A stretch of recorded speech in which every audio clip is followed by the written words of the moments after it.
한 주간 잘 지내셨나요? 예, 오늘은 그 데살로니가전서 3장 1절부터 13절 말씀을 가지고 파루시아 주님의 오심을 준비하라라는 제목으로 함께 은혜를 나누고자 합니다.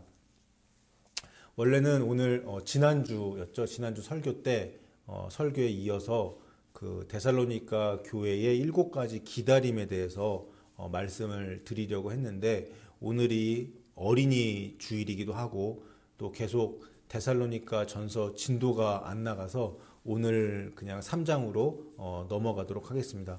기다림에 대해서는 그 데살로니가 교회의 그 주님에 대한 기다림, 그거에 대해서는 제가 1장과 2장을 설교하면서 먼저 설명을 드렸던 부분이기 때문에 여러분 다 잘 아시고 또 이해하실 것이라고 믿습니다. 여러분, 이미 설명을 드린 대로 데살로니가 교회는 바울과 실라의 전도를 통해서 세워진 교회입니다. 이 두 사람은 빌립보에서 복음을 전하다가 매를 맞고 또 감옥에 갇히는 그런 고난을 겪었습니다. 그럼에도 불구하고 하나님께서 그들을 건져내셨고, 그들은 다시 복음을 들고 데살로니가라는 도시로 향했습니다. 그곳에서 바울과 실라는 복음을 전했고, 놀랍게도 그 짧은 시간 안에 데살로니가 도시에 교회가 세워졌어요. 그러나 바울과 실라는 그곳에 오래 머물 수가 없었습니다. 3주만 그곳에 있었습니다. 21일이요. 매우 짧은 기간이었죠. 유대인들의 박해가 심했고, 그래서 그들은 급히 그 도시를 떠나야 했습니다. 사랑하는 성도들을 남겨두고 떠나야 하는 그 마음이 어땠을까요? 바울과 실라의 그 마음 여러분 상상이 가실까요? 바울은 데살로니가 교회를 떠난 이후에 마음이 편치가 않았습니다. 핍박 가운데서 유대인들의 핍박이 새롭게 믿은 그 이방인들에게, 데살로니가 성도들에게 막 가해지고 있었기 때문에 그들이 믿음을 잘 지키고 있는지, 혹시 또 시험 가운데 넘어지지는 않았는지 염려가 컸습니다. 그래서 바울은 디모데를 보냅니다. 이것은 단순한 방문이 아니라 영적인 파송이었습니다. 바울은 디모데를 하나님의 일꾼이라고 부르면서 그를 보내는 목적을 분명히 2절에 적고 있습니다. 2절 보시면 너희를 굳건하게 하고 너희 믿음에 대하여 위로함으로, 이렇게 나와 있죠. 여기서 우리는 매우 중요한 사실을 보게 됩니다. 믿음은요, 저절로 자라는 게 아니에요. 반드시 세워줘야 한다는 겁니다. 도와줘야 한다는 거예요. 누군가를 붙들어줘야 되고, 또 누군가를 격려해줘야 되고, 누군가가 말씀으로 세워줘야 합니다. 믿음은 방치하면 약해집니다. 하지만 돌아보면, 돌보면 자라납니다. 그런 생명과도 같은 것이 믿음이에요. 여러분, 이 부분이 오늘 어린이 주일과 깊이 연결된다라고 저는 생각합니다. 우리는 자녀들을 키우면서 무엇을 가장 중요하게 생각하고 있습니까? 그리고 여러분들 그동안 자녀를 어떻게 키우셨습니까? 좋은 학교였습니까? 좋은 직장입니까? 아니면 하나님 앞에서의 믿음입니까? 바울은 분명히 말합니다. 가장 중요한 것은 믿음이라고 말입니다. 그래서 바울은 디모데를 데살로니가 교회에 보냅니다. 오늘 우리도 마찬가지예요.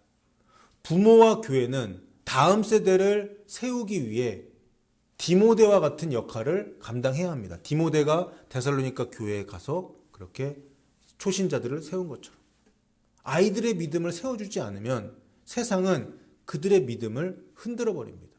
우리는 아이들에게, 자녀들에게 많은 것을 가르치고 있습니다. 그리고 여러분들 대부분은 지금까지 가르치셨습니다. 공부도 가르치셨고, 예의도 가르치셨고, 또 세상을 살아가는 그 방법도 여러분의 삶을 통해 여러분의 자녀들에게 가르치셨습니다. 그러나 가장 먼저 가르치시고 가장 강조해야 할 것은 바로 하나님을 신뢰하는 믿음이에요. 이것이 없으면, 믿음이 없으면 나머지는 아무 의미가 없습니다. 바울은 또 하나를 말합니다. 5절에서 혹 시험하는 자가 너희를 시험하여 우리 수고를 헛되게 할까 합니다. 이렇게 말하고 있는데, 여기서 시험하는 자는 사탄을 가리킵니다. 믿음은 반드시 시험을 받습니다. 사탄이요, 믿음으로 자라나는 사람들을, 성도들을 가만두지 않아요. 공격을 해요. 여러분, 지금 우리는 믿음 지키며 살기 힘든 세상을 살고 있어요. 당시 데살로니가 교회는 핍박이라는 시험 가운데 있었습니다. 믿는데 막 박해하고 그랬어요. 우리의 자녀들, 특히 한국과 미국에 있는 자녀들은 또 다른 형태의 시험 가운데에서 지금 살아가고 있죠. 세속적인 가치관, 미디어, 문화, 정체성의 혼란, 이런 것들 속에서 믿음은 계속 도전을 받습니다. 보이지 않게 스며드는 가치관이 아이들의 생각과 마음을 바꾸고 있어요. 대중문화가 그렇죠. 그래서 더더욱 믿음을 세워주는 이 역할, 이 사역이 필요합니다. 어린아이의 믿음은 연약하기 때문에 세심한 돌봄이 필요합니다. 교회가, 부모가, 공동체가 함께 아이들의 믿음을 붙들어줘야 되고 초신자들의 믿음을 붙들어줘야 할 것입니다. 그런데 감사하게도 디모데가 데살로니가 교회를 방문하고 돌아와서 좋은 소식을 바울에게 전해줍니다. 데살로니가 교회 성도들이 여전히 믿음과 사랑 안에 서 있다는 거예요. 이 소식을 들은 바울은 8절에서 다음과 같이 말합니다. 그러므로 너희가 주 안에 굳게 선즉 우리가 이제는 살리라. 무슨 말이에요? 그동안 데살로니가 성도들, 초신자들 많이 걱정했는데 너희가 믿음을 지키면서 사는 것을 내가 소식을 들으니까 이제 근심 걱정 다 덜어버리고 이제 내가 살 것 같다, 이 말이에요. 성도들의 믿음이 목회자의 생명과 같다는 말씀입니다. 이것이 진짜 기쁨입니다. 우리의 자녀들이 믿음을 지키고 있다는 소식이야말로 가장 큰 기쁨이 되는 것이고, 목회자에게는 성도님들이 믿음을 가지고 살고 있다는 그 소식이 가장 좋은 소식이 되는 거예요. 가장 큰 기쁨이에요. 여러분, 우리는 세상의 가치관과 다른 가치관으로 사는 사람들 맞지요? 세상적인 성공보다, 돈보다, 명예보다 믿음을 지키는 것이 더 중요하다는 사실을 오늘 우리는 다시 한번 생각해야 할 것입니다. 부모의 진짜 기쁨은 자녀가 하나님 안에서 바로 서는 것입니다. 바울은 여기서 멈추지 않고 계속해서 기도하고 또 그 이야기를 고백합니다. 그는 성도들을 향해서 더 풍성한 사랑과 더 견고한 믿음을 위해 간구를 하고, 또 사랑이 깊어질수록 공동체는 견고해질 것이고 믿음이 자라날수록 흔들림이 줄어들 것이라고 그렇게 편지에 쓰고 있습니다. 이것이 데살로니가 전서 3장 전체의 흐름입니다. 바울은 단순히 현재 상태를, 데살로니가 교회의 상태를 확인하는 것이 아니라 앞으로를 준비하고 있습니다. 그리고 그 준비의 방향은 분명했어요. 데살로니가 교회 성도들아, 믿음을 굳게 세우고 사랑이 풍성해지고 여러 가지 시험 가운데서도 흔들리지 않는 믿음을 갖고 나아가라. 이것을 편지에 썼습니다. 왜냐하면 바울과 데살로니가 교회 교인들은 주님의 오심, 주님과의 만남을 준비해야 했기 때문이에요. 지금 우리의 삶도 그날을 향해 나아가고 있습니다.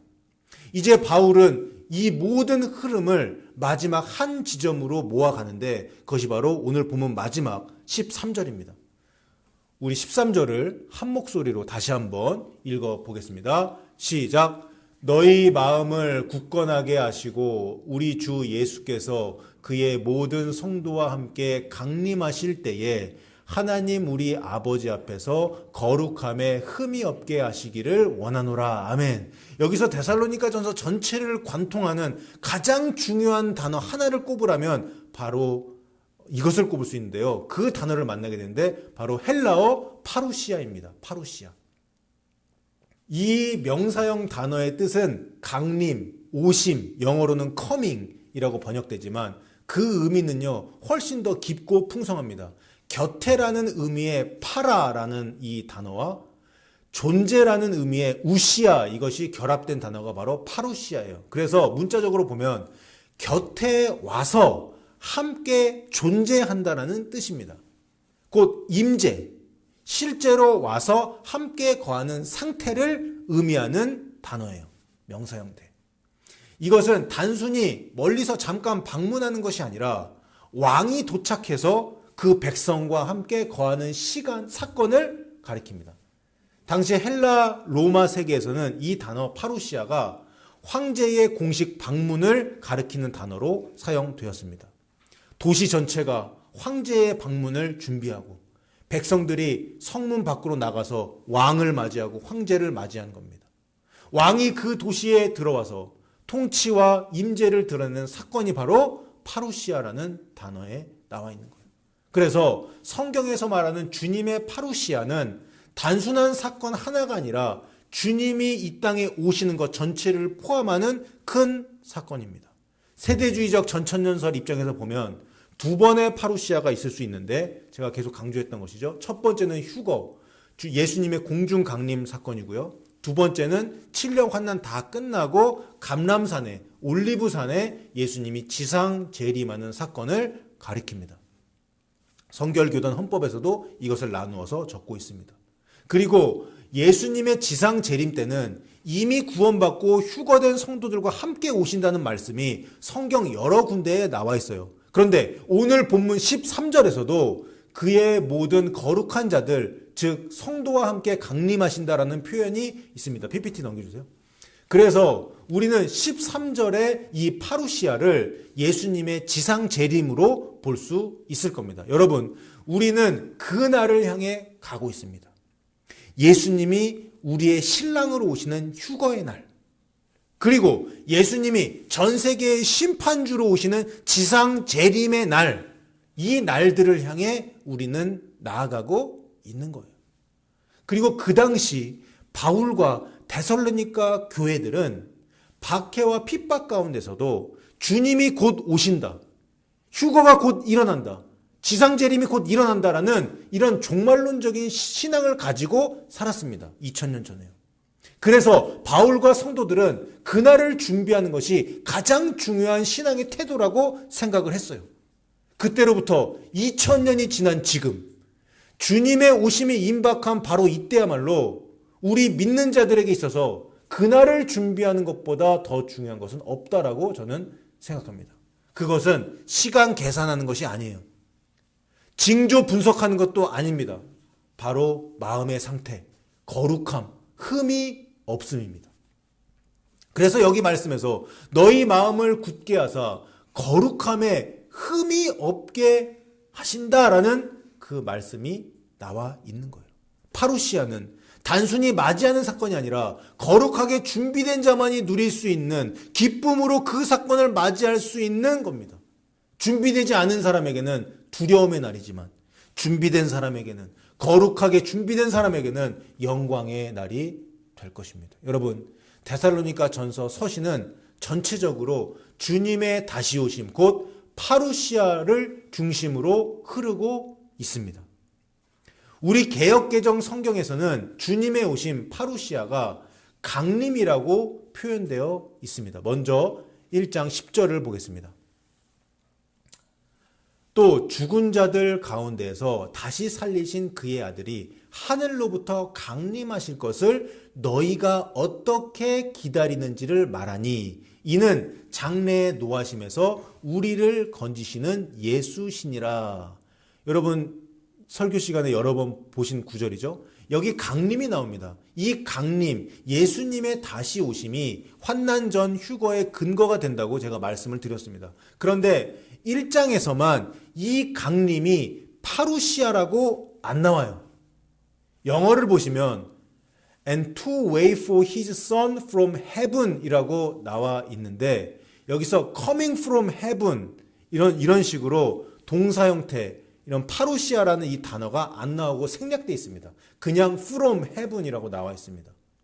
헬라어 원어를 보면 영어와 마찬가지로 하늘로부터 오시는, 하늘로부터 강림하시는에 해당하는 헬라어 단어 파루시아가 생략이 되어 있어요. 하지만 문맥상 우리는 자연스럽게 하늘로부터 온다, 하늘로부터 강림하신다라고 해석할 수 있고 번역할 수 있습니다. 자, 그럼 2장을 보겠습니다. 2장부터는 확실하게 파루시아가 나옵니다. 2장 19절에 우리의 소망이나 기쁨이나 자랑의 면류관이 무엇이냐? 그가 강림하실 때 우리 주 예수 앞에 너희가 아니냐. 여기 강림이 파루시아입니다. 지난번에 살펴본 2장에서 이 구절이 무엇을 의미한다고 제가 설명을 드렸죠. 바울이 데살로니가 성도들에게 복음을 전한 것, 그래서 그들이 구원받게 된 것이 바울의 소망이 되고 바울의 기쁨이 되고 바울의 상급이 된다라고 말씀을 드렸습니다. 이 상급을 언제 받게 돼요? 휴거의 날 받게 되는 거예요. 이 상급을 언제 받게 돼요? 예수님의 재림의 날 받게 되는 겁니다. 그때 몸이 부활체로 변하면서 예수님께서 바울에게 그리고 우리들에게 면류관을 씌워 주실 겁니다. 자, 이제 3장 보겠습니다. 3장에서는 이미 보셨던 것처럼 3장 13절에서 파루시아가 나왔죠. 여기에서는 모든 성도와 함께 모든 거룩한 자들과 함께 예수님이 강림하신다라는 표현이 있어서 휴거의 날이라기보다는 휴거의 날이 아니라 7년 환난이 다 끝나고 예수님이 지상 재림하시는 그날이라고 우리는 해석할 수 있을 겁니다. 다음 4장의 파루시아 보겠습니다. 4장 15절입니다. 우리가 주의 말씀으로 너희에게 이것을 말하노니 주께서 강림하실 때까지 우리 살아남아있는 자도 자는 자보다 죽은 자들보다 결코 앞서지 못하리라. 여기 나오는 강림이라는 말이 파루시아입니다. 너무나도 유명한 말씀이죠. 휴거에 관한 직접적인 언급이 나오는 바로 다음 구절인 16절 말씀을 보면 16절 여기에서도 강림이라는 단어가 나와요. 그런데 이 강림은 한글로는 강림이라고 써있지만 헬라어로는 파루시아가 아닙니다. 영어로는 to go down, to descend, 내려오다라는 동사인데 여기 카타베세타이라는 이 동사가 쓰였는데 하지만 15절에서 확실하게 파루시아라는 단어가 나왔죠. 그리고 이 구절은 예수님이 공중 강림하시는 휴거를 직접적으로 언급하고 있는 부분입니다. 그래서 파루시아, 예수님의 그 휴거의 날 이것을 알 수 있습니다. 마지막 5장 보겠습니다. 5장 23절에 평강의 하나님이 친히 너희를 온전히 거룩하게 하시고 너희의 온 영과 혼과 몸이 우리 주 예수 그리스도께서 강림하실 때에 흠없게 보존되기를 원하노라. 여기서도 강림이 나오죠. 파루시아입니다. 파루시아, 예수님의 강림, 즉 휴거의 날 또는 예수님이 지상 재림하시는 인류 역사의 마지막 날 영과 혼과 몸이 보존이 된대요. 이게 무슨 말입니까? 몸이 부활체를 입게 된다는 표현입니다. 휴거의 날이 부활의 날이라고 제가 수도 없이 강조를 드렸죠. 먼저 죽은 자들의 몸이 이미 죽은 사람들, 영이 천국에 가 있는 그 사람들의 몸이 부활체로 변하고 이 땅에 살아있는 자들 중 휴거되는 사람들은 하늘로 올라가면서 부활체로 변하는 겁니다. 그래서 여기에 그리스도께서 강림하실 때 휴거의 날 영과 혼과 몸이 보존된다라고 표현이 나오는 거예요. 더 구체적으로는 휴거의 날 또는 지상 재림의 날 몸이 변화되어서 새롭게 된다라고 우리는 읽을 수 있을 겁니다. 자, 다음 PPT 넘겨주세요. 이제 정리를 하면 1장에서는 파루시아라는 직접적인 단어는 나오지 않았지만 생략이 되어 있었고 의미상 주님의 오심 파루시아라는 것을 우리는 알 수 있었습니다. 그리고 2장 19절에서 파루시아 나오고 3장 13절에서 파루시아 나오고 4장 15절에서 나오고 5장 23절에서도 나와요. 이게 결과적으로는 무슨 말이냐? 데살로니가 전서는 파루시아, 주님의 오심, 휴거, 그리고 지상 재림 이것을 강조하고 있다. 이것이 핵심이다라는 것을 말해주고 있는 거예요.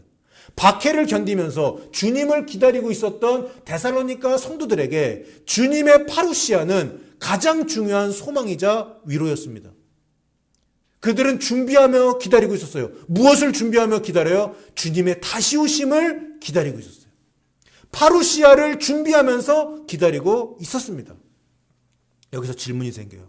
그렇다면 우리는 어떻게 주님의 다시 오심을 준비해야 할까요? 주님의 다시 오심이 훨씬 더 가까워진 지금 이때, 이 마지막 때에 우리는 어떻게 준비하면서 기다려야 될까요?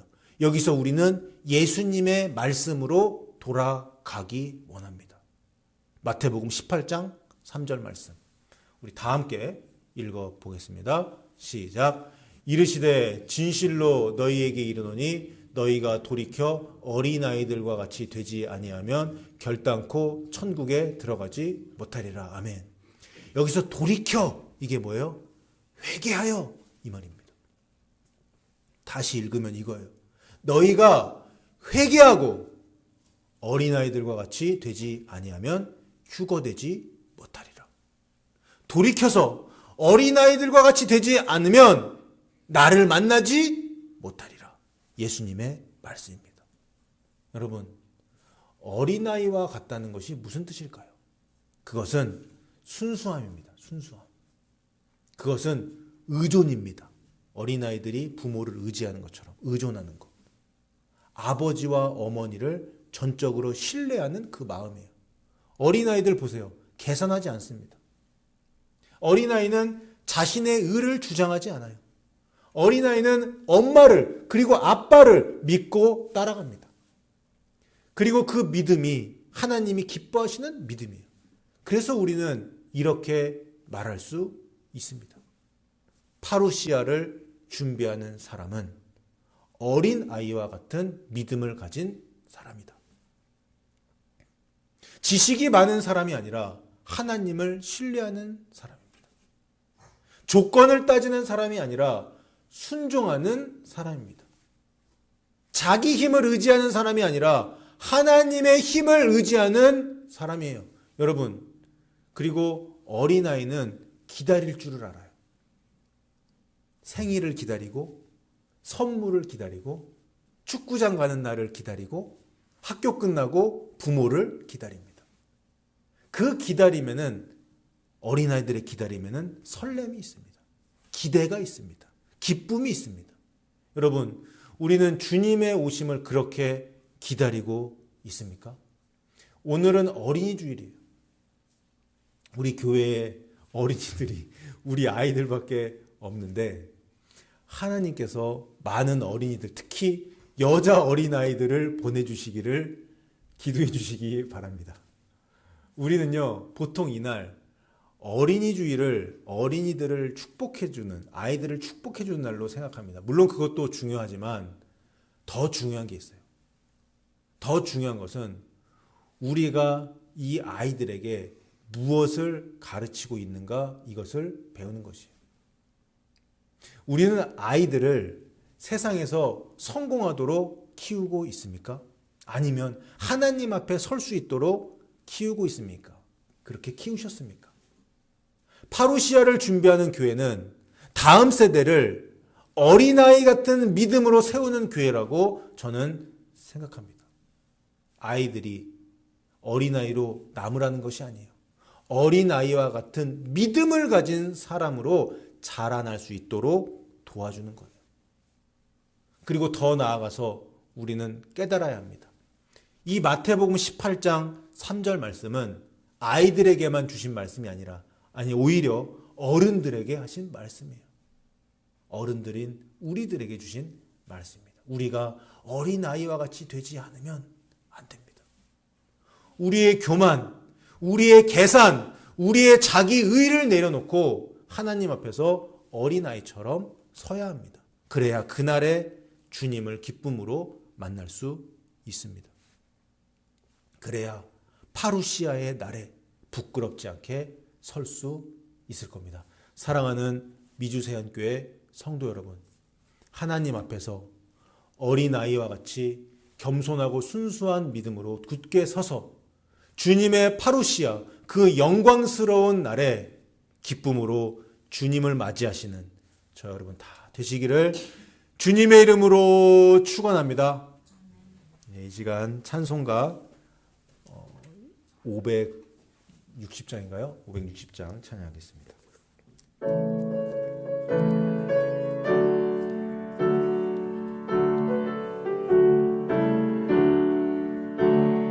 주의 발자취를 따름이 어찌 즐거운 일 아닌가.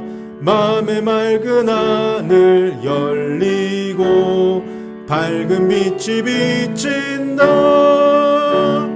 발자취를 따라가자. 기쁜 마음으로 발자취를 따라가자. 찬송하며 즐겁게 주의 발자취를 따름이 어찌 행복한 일 아닌가.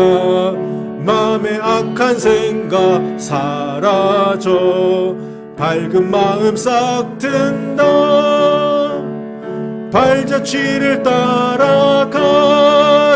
기쁜 마음으로 발자취를 따라가자. 찬송하며 즐겁게 주의 발자취를 따름이 어찌 든든한 일 아닌가. 마음의 두려움은 사라져 새로운 힘 솟는다. 발자취를 따라가자. 기쁜 마음으로 발자취를 따라가자. 찬송하며 즐겁게. 아멘. 우리 들은 말씀 생각하시면서 3분간 침묵으로 기도하겠습니다.